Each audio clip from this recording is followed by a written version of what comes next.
नमस्कार, आप देख रहे हैं न्यूज वन इंडिया। मैं हूं आपके साथ कीर्ति बिंदल और बुलेटिन का आगाज महत्वपूर्ण खबर के साथ, क्योंकि आज ग्लोबल इन्वेस्टर समिट का आगाज हो गया है और ग्लोबल इन्वेस्टर समिट के उद्घाटन सत्र को लेकर के कार्यक्रम भी तय है। सुबह 10:30 बजे GIS उद्घाटन सत्र का शुभारंभ करेंगे प्रधानमंत्री नरेंद्र मोदी और प्रधानमंत्री नरेंद्र मोदी उद्घाटन सत्र को संबोधित भी करेंगे। तो प्रधानमंत्री मोदी के समक्ष 5 बड़े उद्योगपतियों को बोलने का मौका मिलेगा। रिलायंस ग्रुप के चेयरमैन मुकेश अंबानी का भी संबोधन होगा। आदित्य बिरला ग्रुप के चेयरमैन कुमार मंगलम बिरला का भी संबोधन होगा। टाटा सन्स के चेयरमैन एन चंद्रशेखर का भी संबोधन होगा और डिक्शन टेक्नोलॉजी के चेयरमैन सुनील बधानी का भी संबोधन होगा। ज्यूरिख एयरपोर्ट एरिया के CEO डेनियल भी अपनी बात रखेंगे। उद्योगपतियों के बाद मुख्यमंत्री योगी आदित्यनाथ का संबोधन होगा। रक्षा मंत्री राजनाथ सिंह भी उद्घाटन सत्र को संबोधित करेंगे। GIS में आने वाले अतिथियों को दिए जाएंगे एंट्री कार्ड। तो पूरे उत्तर प्रदेश में आज एक अलग माहौल दिखाई दे रहा है, क्योंकि बहुत महत्वपूर्ण दिन है। उत्तर प्रदेश की विकास की गति को रफ्तार मिलने वाली है और जिस ग्लोबल इन्वेस्टर समिट के लिए पिछले काफी दिनों से तैयारियां की जा रही थी, शासन स्तर पर, प्रशासन स्तर पर सरकार की पूरी टीम लगी हुई थी, आज वो कार्य धरती पर, धरातल पर उतरता हुआ दिखाई देगा। तमाम उद्योगपति उत्तर प्रदेश में पहुंचेंगे और इन्वेस्ट करेंगे उत्तर प्रदेश में।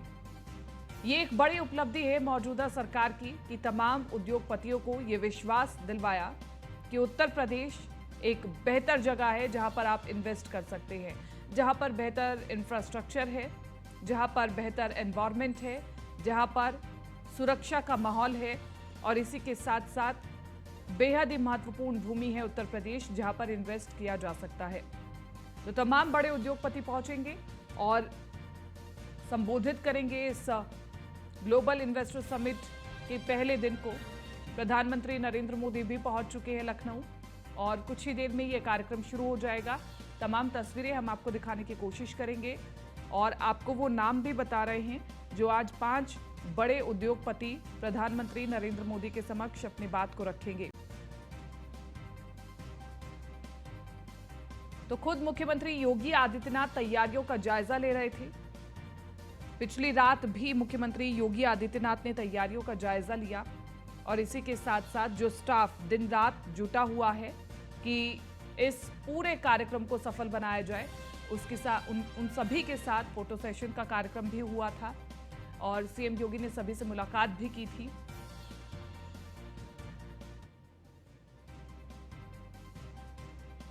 हमारे साथ सर्वेश पाठक, पॉलिटिकल एक्सपर्ट हमारे साथ बने हुए हैं, जिनसे हम समझने की कोशिश करेंगे कि इस ग्लोबल इन्वेस्टर समिट का आगे क्या महत्व होगा और इसी के साथ साथ कितना असर पड़ेगा उत्तर प्रदेश की राजनीति पर भी। सर्वेश जी, मेरा सबसे पहला सवाल ये है कि ग्लोबल इन्वेस्टर समिट का आगाज तो हो गया है, लेकिन इसी के बीच विपक्ष जो है वो अभी भी संतुष्ट नहीं दिखाई दे रहा है। देखिए, विपक्ष जो है वो कभी भी संतुष्ट नहीं होगा। आप चाहे कुछ भी कर ले, उनको हर चीज में खामियां दिखेंगी। कीर्ति जी, देखिए, प्रदेश जो है, उत्तर प्रदेश जो है, भारत के सब राज्यों में सबसे बड़ा राज्य है। चाहे जनसंख्या वृद्धि के हिसाब से देख ले या आप इकोनॉमी के हिसाब से भी देख ले। और योगी जी का ये लक्ष्य है कि वो यूपी की इकोनॉमी को 1 ट्रिलियन इकोनॉमी बनाए। और इसमें देखिए, जब वो पहले बार आए थे तो कैसे 1 डिस्ट्रिक्ट 1 प्रोडक्ट की मुहिम शुरू की थी, क्योंकि यूपी के हर जिले का अपना एक अलग महत्व है, एक अलग पहचान लेके आता है। मुरादाबाद देख लीजिए, पीतल की इंडस्ट्री है, तो फिरोजाबाद पहले कांच की चूड़ियों और कांच की इंडस्ट्री के लिए प्रसिद्ध था। उसी तरह यूपी के हर डिस्ट्रिक्ट का कहीं पे लखनऊई चिकन का जो कपड़ा आप लोग पहनते हैं, हम लोग भी पैजामा कुर्ता में पहनते हैं, उसके लिए फेमस है। तो कहीं कुछ के लिए फेमस है। बनारस देख लीजिए, बनारसी साड़ी के लिए फेमस है। और इस बजट में भी जो बुनकर उनकर है, उनके लिए स्पेशल प्रावधान किया गया है। तो जिस राज्य के इतने डिस्ट्रिक्ट, इतने सारे प्रोडक्ट निर्माण के लिए जाने जाते हो और उनकी पहले कानपुर को मैनचेस्टर मैनचेस्टर बोला जाता था, लेकिन उसके बाद देखिए कि उसका क्या हाल हो गया, वहां के उद्योग धंधे तबाह हो गए। तो जब आप राज्य का सर्वांगीण विकास करेंगे, आप केवल कहेंगे कि एम्प्लॉयमेंट एम्प्लॉयमेंट, अरे एम्प्लॉयमेंट कहां से आएगा? सरकारी नौकरी उतनी है नहीं, तो आपको प्राइवेट के साथ पार्टनरशिप के जो पीपीपी मॉडल होता है, पब्लिक प्राइवेट पार्टनरशिप, उससे एम्प्लॉयमेंट जनरेट किया जाएगा। आप बिलीव नहीं करेंगी कीर्ति जी, मैं ग्रेटर नोएडा में पिछले साल जब 2024 से 19 का जो समय था, उस समय आईटी मिनिस्टर रविशंकर प्रसाद जी थे। नोएडा में मोबाइल कंपनी के उद्घाटन के लिए, मतलब सैमसंग की यूनिट थी, वो नई यूनिट बननी थी, उसमें मैं भी गया था एज ए जर्नलिस्ट, इनवाइटेड था वो कवर करने के लिए। और आज देखिए नोएडा में मोबाइल की कितनी यूनिटें कार्यरत है। क्या वहां पे यूपी के युवा या देश के दूसरे युवाओं को रोजगार नहीं मिलता? तो विपक्षियों को एकजुट होकर ये आना चाहिए, सरकार से ये पूछना चाहिए कि आपने जीआईएस, ये ग्लोबल इन्वेस्टमेंट समिट किया, इसमें कितने पैसे आ रहे हैं, कौन सी कंपनियां आ रही हैं जो यूपी में निवेश कर रही है? क्योंकि देखिए यूपी में पूरा इंफ्रास्ट्रक्चर डेवलपमेंट हो रहा है, नेटवर्क, जो सड़क के नेटवर्क का जाल बिछ रहा है, एक्सप्रेसवे का जाल बिछ रहा है, टूरिज्म के, स्पोर्ट्स से जितने भी तीर्थस्थल है उसको डेवलप किया जा रहा है। सो टूरिज्म को भी बढ़ावा मिलेगा। हमारे देश के अंदर के खुद लोग और बाहर के भी जो सैलानी आते हैं, वो बनारस जरूर घूमने जाते हैं, वो सारनाथ जरूर घूमने जाते हैं, और भी तमाम, यूपी में आगरा का ताजमहल फेमस है, कोई भी अगर आता है तो वो वहां जाता ही जाता है। और भी जो जितने भी तीर्थस्थल है या जो पुराने जगह है, उनको अगर एज ए टूरिस्ट स्पॉट वो डेवलप किया जाए तो कितना राजस्व मिलेगा राज्य को। और ये ग्लोबल इन्वेस्टमेंट समिट ये दर्शाता है कि योगी सरकार कितना वचनबद्ध है योगी की इकोनॉमी के लिए, प्रदेश का सर्वांगीण विकास के लिए। बिल्कुल बिल्कुल। और अगर इतने सारे इन्वेस्टर्स अपना इंटरेस्ट दिखा रहे हैं तो शायद उत्तर प्रदेश में उन्होंने कुछ देखा होगा, तभी वो इन्वेस्ट करने के लिए तैयार हुए हैं। लेकिन विपक्ष यहाँ पर कहता है कि ये तो कहा जा रहा है कि इतने का एमओयू साइन हुआ, उतने का एमओयू साइन हुआ, इससे पहले भी समिट्स करवाए गए हैं, लेकिन धरातल पर वो नहीं दिखाई दे रहे। धरातल पर आपने कहा वो कार्य योजना शुरू की। देखिए धरातल पे नहीं दिखाई दे रहा है, यही तो विपक्ष की भूमिका होनी चाहिए कि सरकार को इस पे घेरे कि आपने कहा कि पिछले बार इतने करोड़ रुपए आए सपोज, और इस बार ग्लोबल इन्वेस्टमेंट समिट अभी का ही लेते हैं, मान लीजिए 5,000 करोड़ का इन्वेस्टमेंट हुआ यूपी में, तो किस सेक्टर में हुआ? ये आप सरकार को घेर के पूछिए। ये नहीं कि ये एक दिखावा है, फोटो अपॉर्चुनिटी है, सरकार जो भी काम कर रही है केवल आपको उसमें खामियां दिख रही हैं।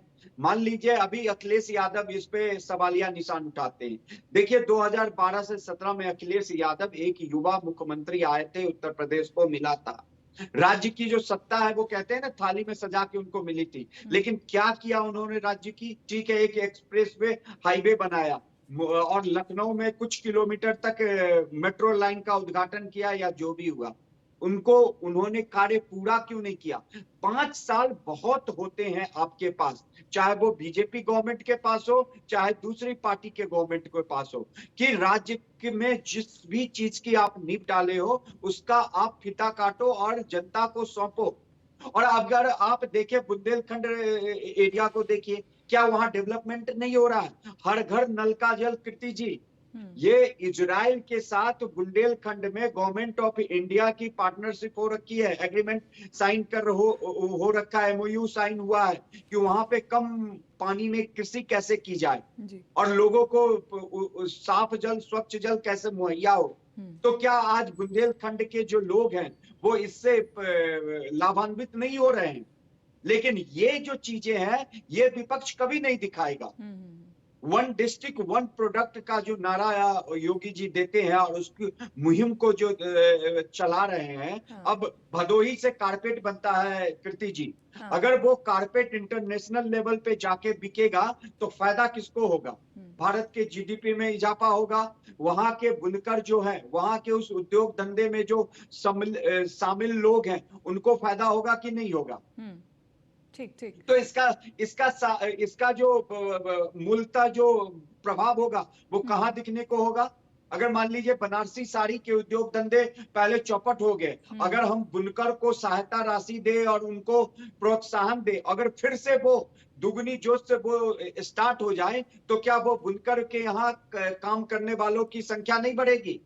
बनारसी साड़ी बनाने के लिए कारीगरों की ज्यादा जरूरत होगी कि नहीं होगी? और वो जो कला है, उस कला धरोहर को भी आगे बढ़ने में मदद मिलेगी कि नहीं मिलेगी? मुरादाबाद में जो पीतल की इंडस्ट्री है, वहां पे अगर मान लीजिए खपत वहां से पीतल के बर्तन बन के बाहर जाने लगे, तो क्या वहां के कारीगरों को आमदनी होगी कि नहीं होगी? बिल्कुल बिल्कुल बिल्कुल तमाम आपने चीज़ें गिनवाई हैं, लेकिन इसी के साथ साथ सर मैं आपसे ये भी समझना चाहती हूँ कि इतने बड़े लेवल पर ये जो ग्लोबल इन्वेस्टर समिट का आयोजन हो रहा है, क्या अगर हम इसको राजनीतिक एंगल से देखें, पॉलिटिकल एंगल से देखें, तो 2024 में एक बड़ा माइलेज मिलने वाला है इस ग्लोबल इन्वेस्टर समिट से बीजेपी को? देखिए, उसमें कोई डाउट नहीं है कि हर सरकार जो है वो अपना फायदा देखती है। अभी बीजेपी की ही एमपी गवर्नमेंट ने एमपी के जो शिवराज सिंह चौहान है, वहां भी उन्होंने वहां तो वो हुआ था आपका प्रवासी भारतीय समिट हुआ था। तो क्यों किया गया? एमपी में चुनाव होने हैं, वहां पे भी कवायद है कि वहां पे इन्वेस्टमेंट आया जाए। उसी तरह कोई भी सरकार जो है ये ग्लोबल, अब देखिए 2018 में ऐसा है कि 4.68 ट्रिलियन का जो है एमओयू साइन किया गया था 1000 कंपनियों के साथ। अब विपक्ष है, ठीक है, आप इस पे पता करो ना कि कितने युवाओं को नौकरी मिल रही। सरकारी नौकरी ही नौकरी नहीं हो सकता।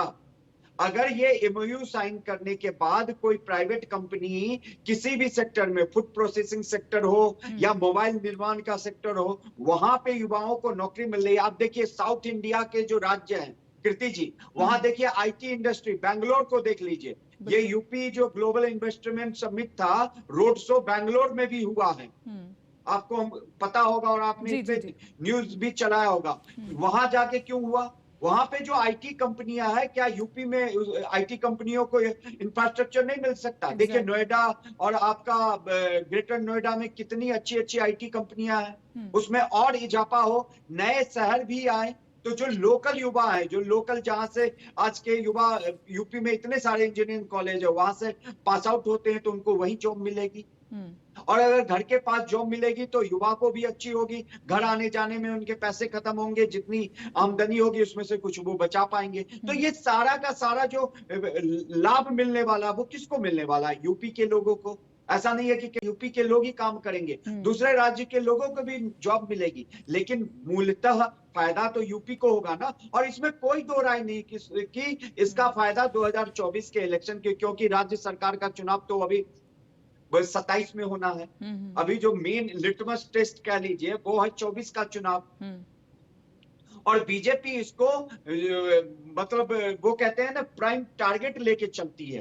और जैसा कि वो लोग खुद भी कहते हैं कि जिस चीज का हम इनॉग्रेशन वो करते हैं, नींव डालते हैं, उनका हम फीता भी काटते हैं। और इसमें कोई दो राय नहीं है। अगर आज बनारस का ऐसा विकास हो रहा है, डेवलपमेंट हो रहा है, तो वहां पे टूरिस्ट की संख्या, अपने भारत वर्ष के ही जो तीर्थयात्री है वो कितने आ रहे हैं, तो उसका जो फायदा है वहां के लोकल जो दुकान वाले हैं या जो भी है होटल इंडस्ट्री, उनको मिल रहा है।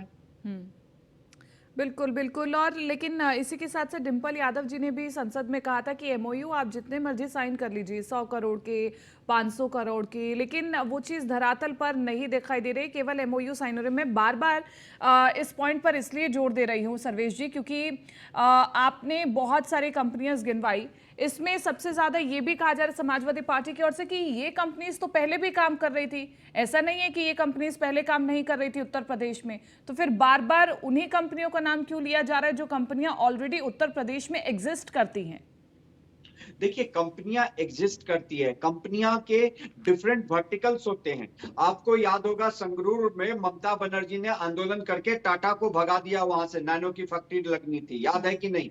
फिर वही टाटा गुजरात में भी उनकी दूसरी फैक्ट्री होगी या दूसरे सेक्टर में काम कर रहे होंगे, लेकिन वही टाटा को वो जो सुविधा है वो गुजरात में उपलब्ध करवाया गया, तो वहां पे उन्होंने फैक्ट्री डाली, फिर रोजगार के उपलब्ध हुए। अब टाटा सॉल्ट टू सॉफ्टवेयर बनाती है, टाटा अब टाटा अगर मान लीजिए जो नमक बनाने का कारखाना है वो तो समुद्र के किनारे वाले राज्यों में ही लगाएंगे, लेकिन बाकी की जो कंपनियां हैं, मान लीजिए टाटा हैवी व्हीकल्स हो गया जैसे बिहार के जमशेदपुर में, अगर वो सेटअप अगर यूपी में होता है और वो यूपी में टाटा और भी कुछ निर्माण कार्य कर रही है, तो क्या वो नई डेवलपमेंट नहीं हुई? कंपनी तो एक ही रहेगा ना।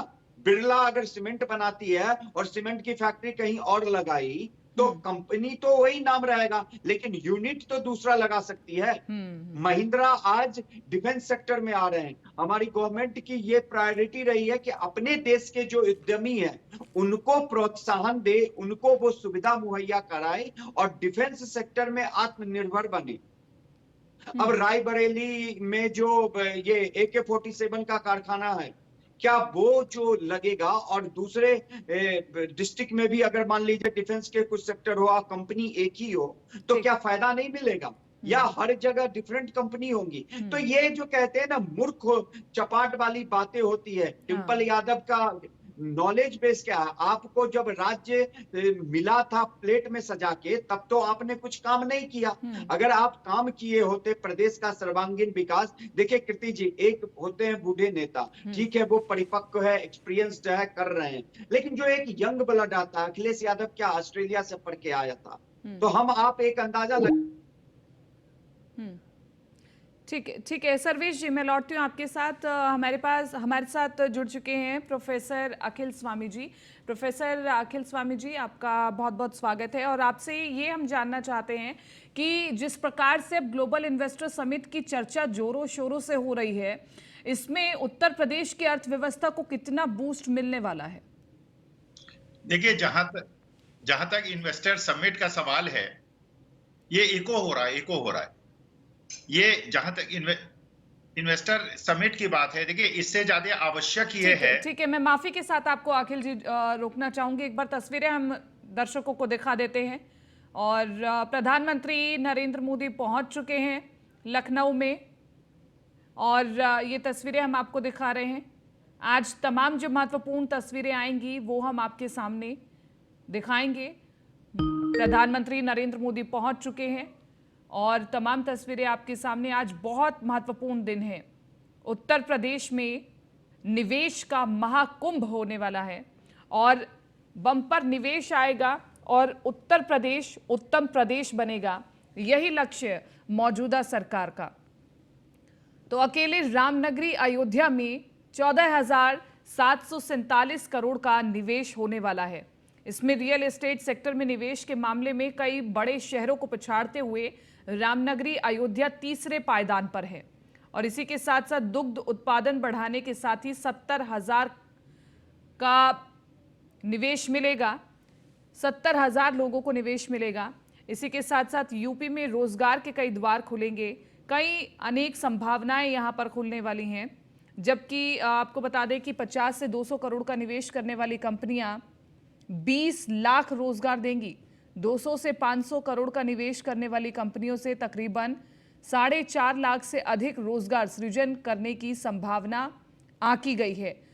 तो जो विपक्ष सवाल खड़े कर रहा है कि बेरोजगारी बढ़ रही है, युवा हताश हैं, परेशान हैं, जो बाहर से प्रवासी मजदूर हैं वो भी परेशान हैं, तो उनके लिए ये मैसेज काफ़ी है। आज की तमाम तस्वीरें अगर आप देख पा रहे हैं ग्लोबल इन्वेस्टर समिट की, कि इस ग्लोबल इन्वेस्टर समिट से आगे आने वाले समय में उत्तर प्रदेश में कितना लाभ होगा, रोजगार की दृष्टि से, अर्थव्यवस्था के बूस्टअप की दृष्टि से, और इसी के साथ साथ उत्तर प्रदेश की एक छवि को निखारने का ये बहुत बेहतरीन मौका है।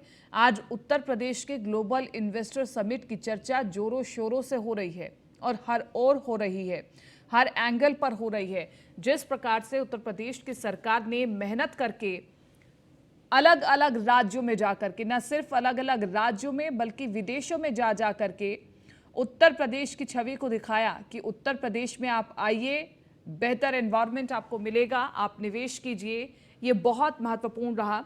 और जो तमाम मंत्रियों की मेहनत है, जो तमाम टीम की मेहनत है, अगर वो मेहनत धरातल पर दिखाई देगी तो विपक्ष को भी जवाब मिलेगा कि देखिए जो कहा गया है वो करके दिखाया गया है। लेकिन यहाँ पर सवाल विपक्ष का भी लाजमी है कि ये तो कहा जा रहा है कि निवेश आ रहा है, लेकिन वो निवेश लगाया कहाँ जा रहा है, ये भी महत्वपूर्ण है। तो इसका जवाब मौजूदा सरकार को देना होगा। प्रधानमंत्री नरेंद्र मोदी पहुंच चुके हैं और तमाम तस्वीरें हम आपके सामने दिखा रहे हैं। तकरीबन 10:30 बजे प्रधानमंत्री नरेंद्र मोदी इस कार्यक्रम को संबोधित करेंगे। फिर वो तस्वीरें भी हम आपको दिखाएंगे। क्या कुछ प्रधानमंत्री नरेंद्र मोदी आज के संबोधन में कहते हैं।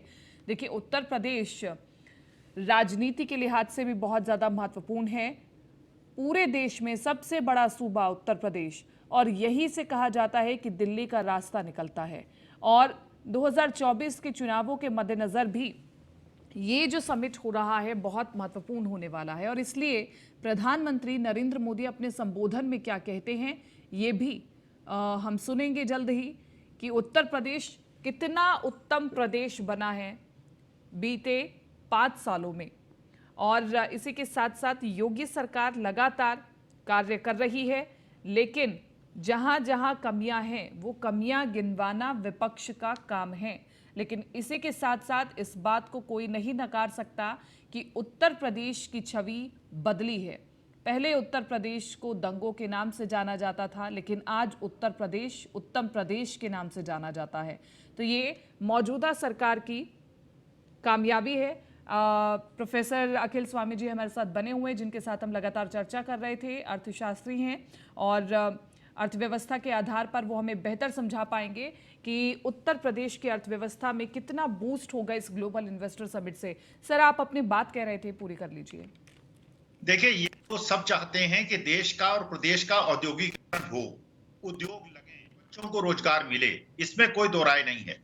लेकिन वास्तविकता में हमें सप्लाई साइड को देखने के बजाय, क्योंकि इस समय देश की जीडीपी बहुत ज्यादा नहीं बढ़ी है, इंडस्ट्रियल प्रोडक्शन बहुत ज्यादा नहीं बढ़ा है, सप्लाई साइड के बजाय जो डिमांड साइड का प्रयास है वो ज्यादा होना आवश्यक है। क्योंकि हमारे देश की जो सबसे बड़ी शक्ति है वो है डिमांड और कंजम्पशन। अगर परचेजिंग पावर बढ़ेगी और उसका डिस्बर्सल ठीक होगा, नीचे तक लोगों की परचेजिंग पावर बढ़ेगी, तो मेरे ख्याल से देखिए, उद्यमी तो इतना ज्यादा उत्साही होता है कि अगर मार्केट में डिमांड होगी तो वो इंडस्ट्री कहीं भी लगा लेगा, चाहे आप उसको आकर्षित करें या ना करें, बुलाएं या ना बुलाएं, इन्वेस्टर समिट करें ना करें। असली मुद्दा है डिमांड क्रिएशन का, और परचेजिंग पावर से डिमांड क्रिएट होती है। तो आज जो समस्या है समाज में वो ये है कि जो निम्न वर्ग वाला है, जो मध्यम वर्ग वाला है, उसके पास आमदनी बढ़ी नहीं है, महंगाई बहुत ज्यादा बढ़ गई है, इसलिए उसके पास सरप्लस परचेजिंग पावर नहीं है। समस्या वहां पे है। और सर, ये बहुत महत्वपूर्ण पॉइंट आपने आज हमें समझाया है कि सप्लाई चेन तो ठीक है, लेकिन डिमांड नहीं बढ़ रही है, और जिसकी वजह से जो निम्न वर्ग के लोग हैं या फिर मध्यम वर्गीय लोग हैं वो परचेजिंग पावर को उतना ज़्यादा समझ नहीं पाते, फिर उतनी ज़्यादा परचेज नहीं होती, फिर चाहे जितनी मर्जी सप्लाई हो उसका कोई फ़ायदा नहीं। लेकिन सर, सरकार उस स्तर पर क्या करे कि डिमांड सप्लाई भी बढ़े? देखिए, उसके लिए तो देखिए आवश्यक है कि बहुत ज्यादा जो इनकम डिस्पैरिटी हो रही है, पिछले 3 साल में अगर आप अध्ययन करें तो ज्यादातर लोगों का जो मध्यम वर्ग है, अल्प मध्यम वर्ग है, उसकी आमदनी या तो घटी है या स्थिर रही है, महंगाई बढ़ी है। लेकिन 1-2-3% ऐसे लोग हैं जो शेयर मार्केट में हैं, उनकी आमदनी 5-6 गुना बढ़ी है। देखिए, जो बहुत अमीर आदमी होता है, जिसके पास बहुत ज्यादा पैसा होता है, वो परचेजिंग नहीं करता, वो डिमांड क्रिएट नहीं करता। डिमांड क्रिएट करता है मध्यम वर्ग और अल्प मध्यम वर्ग, क्योंकि उसकी अपेक्षाएं होती हैं, उसकी कुछ आकांक्षाएं होती हैं। तो अगर इनकम का डिस्ट्रीब्यूशन सही मायने में हो, जो कमजोर वर्ग है, अगर किसानों की आमदनी बढ़ जाए, मैं तो केवल एक उदाहरण लेता हूं, अगर किसानों की आमदनी 20% बढ़ जाए तो मार्केट के अंदर इतनी डिमांड होगी, आपको निवेशकों को बुलाना ही नहीं पड़ेगा, लोग खुद इंडस्ट्री लाके लगा देंगे। तो क्योंकि वो 60% जनसंख्या है देश की, अगर हमारे युवाओं के पास नौकरियां होंगी, अगर तो नौकरियां, अब सरकारी पद अगर आप नहीं भरेंगे, केवल आप सोचेंगे कि निजी क्षेत्र में नौकरियों, निजी क्षेत्र में और सरकारी नौकरी में थोड़ा सा कंपेयर कर लें, तो जो मेधावी बच्चे मेहनत कर रहे हैं 5-5, 6-6 साल से, अगर उनको नौकरियां, अगर 30 लाख पद आपके सरकारी खाली रहेंगे और उससे आप सरकारी खर्च को बताएंगे, तो परचेजिंग पावर कहां से आएगी? प्राइवेट सेक्टर में अगर 20-25 हजार की नौकरी किसी को मिलती है तो वो अपने बच्चों को कैसे स्कूल में पढ़ाएगा, कैसे वो चिकित्सा करवाएगा, कैसे वो मकान लेगा, कैसे ईएमआई भरेगा, इंटरेस्ट रेट बढ़ते चले जा रहे हैं। तो समस्याओं का समाधान केवल ये है। ठीक है सर, मैं माफी के साथ आपको एक बार फिर से रोकना चाहूंगी। मंत्री नंद गोपाल नंदी इस वक्त कार्यक्रम को संबोधित करते सुनवा रहे हैं।